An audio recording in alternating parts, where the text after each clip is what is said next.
how we think about issues of extremism and so on. So the meeting hasn't formally taken place, but the fact that the representative of the minister was here, and there are also some representatives still around in the conference, in listening to the presentations and so on.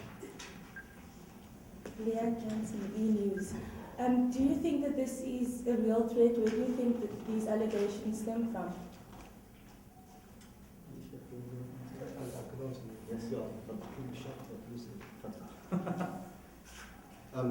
Allegations are nothing new, really. Globally, that is, when it comes to Islam and its linkage, almost inevitable and invariable by now, which is quite annoying. And I think the important thing that Dr. Rashid Omar here this morning touched on was even the nature in which the article was presented by the newspaper, for example. I think most of us who are sitting here are both scholars of religion and academics. And it mystifies one sometimes if a matter that is of such grave importance, such gravity, such weight, has sources that are alleged sources. A source has said this, and a source. The word's a very powerful thing and very effective thing. We know about not only the sensitivities of Muslims today, but particularly with regard to the Somalis within South Africa and the xenophobia, in fact, that we've just had a recent experience of. I believe that the media should as critically examine in the reporting of it, and I don't preach to the media is free, please. I'm not, but I think that the media should engage and help us in trying to establish the sources, instead of just claiming and alleging that there are sources of that sort. It gives the impression, and the way in which it is framed, of course, is to create a kind of a sensation around this particular. Why not question the sources? Why not engage in kind of investigative journalism within the framework of your own operation, for example?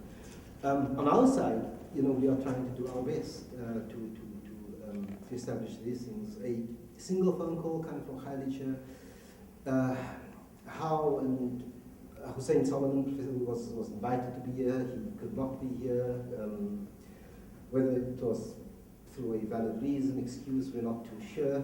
We are trying to get hold of him in order to get his impression, his first-hand impression of precisely why he has gone, has taken this particular route. We are not sure, we can't be sure, but at the moment I think it's a bit of paranoia. I think that it is our duty, not only as Muslims but as citizens of this country also, to come to the assistance of our Somali brothers, because they've already suffered so severely before, and to add, salt to this wound of theirs. It's irresponsible of us as South Africans with our particular history, I might add, coming through, a struggle, and with the sort of human rights and constitution that we have developed. We are world leaders in that respect. And as human beings, as citizens of this country in East Africa, we should act and sustain that sort of moral high ground that we had in the initially. And not engage in the sort of sensationalist journalism that we have seen in this particular respect, with all our other respect for the freedom of the press and so on and so forth. We don't know who that source is. I would like to know who that source is. And the fact that I think Dr. Rashid called it sensationalist wasn't an understatement, but I think it was true. That this sort of paranoia can have severe social consequences for people, and we should be responsible in that particular way. That is my observation. But we shall not allow it to rest there. We shall investigate, talk to our Somali brothers, and every other significant role-playing and organ and role players possible. Okay. Yes, I just want to add about Professor Hussein Solomon. Yeah. We had invited him 2 months ago. Basically, he said that it clashes with his teaching schedule. I'm not sure, the University of Pretoria teaches on a Sunday. And 2 months ago, he indicated that he didn't have enough time to prepare what he calls a proper academic paper.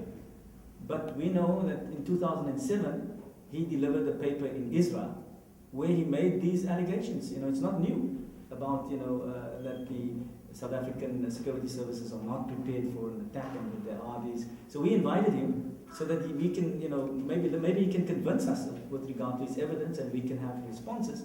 But unfortunately, it was not to be. So, it's very problematic if someone is willing to make such,